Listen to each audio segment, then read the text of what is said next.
എൻ്റെ നാട്ടിൽ കൂറ്റഞ്ചേരി ശിവക്ഷേത്രത്തിലുള്ള ഉത്സവം എന്ന് പറഞ്ഞാൽ അത് നമ്മുടെ നാടിൻ്റെ തന്നെ ഉത്സവമാണ് കേട്ടോ. 7 ദിവസത്തോളം നീണ്ടു നിൽക്കുന്ന ഈ ഉത്സവം ഡിസംബർ 31 കൂടിയാണ് കേട്ടോ അവസാനിക്കുക. എല്ലാവരും വരുന്ന ഭയങ്കര ക്രൗഡായിട്ടുള്ള ഒരു ഉത്സവമാണ് കേട്ടോ. അത് ഭയങ്കര ബ്ലോക്കും കാര്യങ്ങളൊക്കെ ആയിരിക്കും. എന്നാലും എല്ലാവരും വെക്കേഷൻ സമയം ആയതുകൊണ്ട് എല്ലാ പ്രാവശ്യവും ഞങ്ങളിവിടെ വരാറുണ്ട്, എൻജോയ് ചെയ്യാറുമുണ്ട്. വന്നിട്ടില്ലെങ്കിൽ എന്തോ സംതിങ് മിസ്സിങ് ആയ പോലെയാണ്. ഒന്നും വാങ്ങിയില്ലെങ്കിലും ആ ഒരു തിരക്കിലൂടെ ഇങ്ങനെ ഊളിയിട്ട് ഇറങ്ങുമ്പോൾ ഭയങ്കര നമ്മൾ റീചാർജ് ചെയ്യുന്ന പോലെ ഒരു ഫീലാണ്. അത് മാത്രമല്ല, ഞാൻ എല്ലാ പ്രാവശ്യം വരുമ്പോൾ കുറേ പരിചയക്കാരെ കാണാൻ പറ്റും ആ ഒരു തിരക്കിലാണെങ്കിൽ പോലും.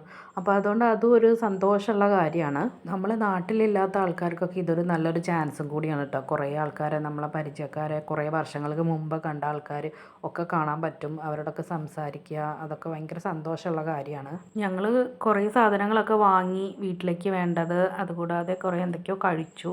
പിന്നെ ഇത് ഈ മരണക്കിണർ പറയാതിരിക്കാൻ വയ്യ. ഭയങ്കര ടെൻഷനായിരുന്നു കേട്ടോ എനിക്ക് ഇതിൽ കയറിയിട്ട് ഇവർക്ക് എന്തെങ്കിലും പറ്റിപ്പോകുമോ എന്നുള്ളൊരു ടെൻഷനോട് കൂടിയിട്ടാണ് ഞാൻ നിന്നത്. പ്രാർത്ഥിച്ചാണ് നിന്നത്.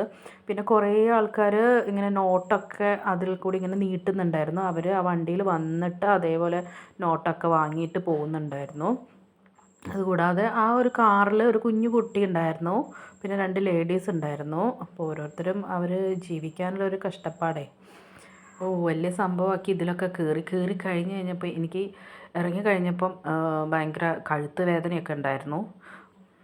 പിന്നെ ഞങ്ങൾ മോമോസൊക്കെ കഴിച്ചു. അമ്പലപ്പറമ്പിൽ ഉത്സവത്തിന് പരിപാടികളൊക്കെ ഉണ്ടായിരുന്നു, അതൊക്കെ കണ്ടു തിരിച്ചു പോന്നു.